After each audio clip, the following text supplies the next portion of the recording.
In today's video, I'm going to be doing a mod to the front suspension of this hub motor e-bike that I probably should have done a long time ago. This is a problem.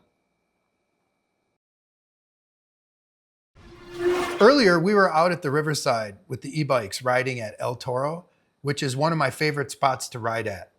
I realized something about this front suspension today that I had completely overlooked before.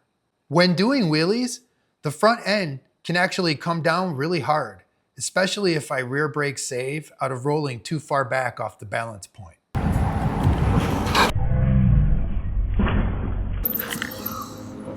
You okay? Yeah. I could end up destroying these forks, or worse yet, suffering a really serious injury. E-bikes are much heavier than standard downhill mountain bikes, so the front suspension will experience a lot more travel as a result. The travel indicator on my FOX40 fork is telling me that the way that I have these set up is over the limit and dangerous. Now, I run the risk of bottoming out the lowers on full compression with the lower crown.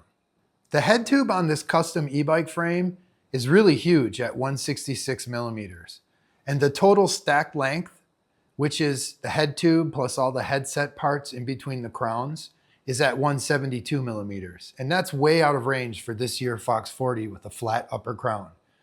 Fox actually recommends a max total stack height for this year fork with a flat top crown is 150 millimeter. Now the distance between this lower crown and the upper crown needs to be reduced by quite a bit, and this will allow for more travel on the lowers and prevent them from bottoming out. And this Rissy Racing top drop crown should definitely help. This is the Type 2 version with a 14 millimeter offset. It uses 5 millimeter pinch bolts for the stanchions, and it will drop the fork's upper crown mounting location on the tubes roughly 25 millimeters. It's for a 1 1/8 steer tube and 2021 plus FOX40. Here we have everything we need. The drop crown, a 5 millimeter hex for the crown pinch bolts and top cap, a 4 millimeter for the steerer tube pinch bolts, and a torque wrench. I won't need to remove the fork or any headset components, so this job should actually be pretty simple. Now, the first thing I'm going to do is I'm going to remove the top cap, so I'll need a 5 millimeter to do that.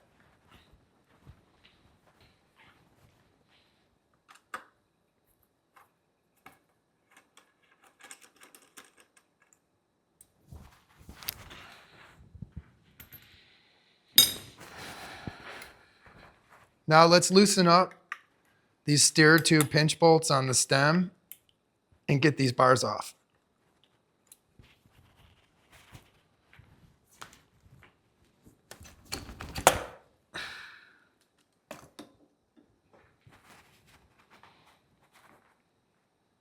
And let's remove these headset spacers.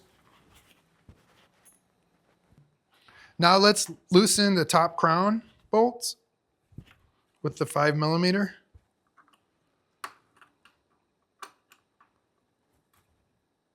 And I will leave the lowers tight for now.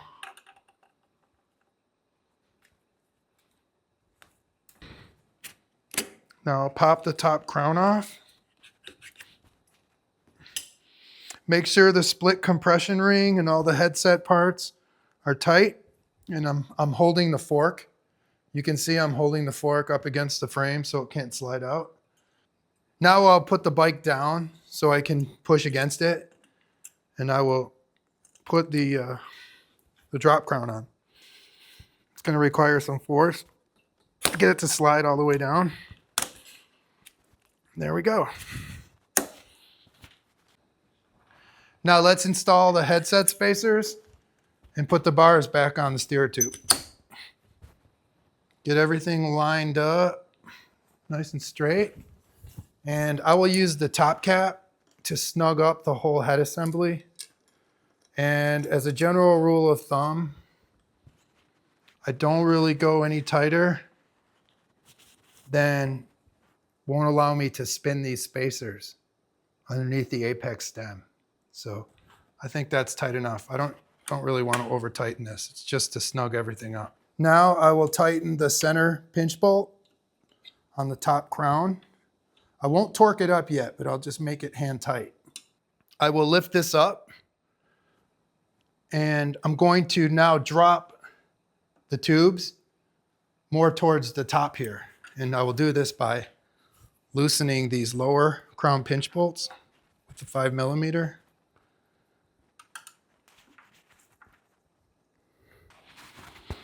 And now I want these to be about right here.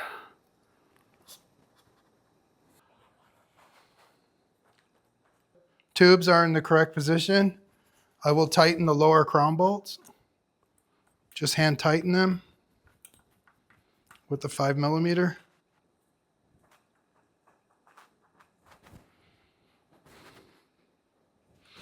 And now I'll set the bike down like this. Let's apply the final torque to these crown bolts. The Fox recommended torque value is 8 Nm. So that's what we're going to set it to.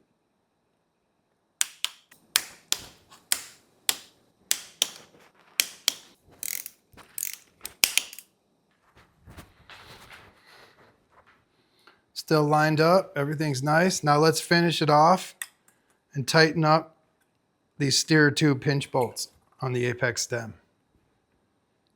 And now let's torque up those apex steer tube pinch bolts. That's it. So it's all finished and ready to ride. And now, as you can see, I have about an additional 25mm in travel clearance. And now the risk of these lowers bottoming out on the lower crown of the fork on full compression is much less than it was before. If you enjoyed this video, found it useful, or have anything to add, tell me about it in the comments below. And also, don't forget to like the video and subscribe to my channel to see more content like this in the future. See you next time.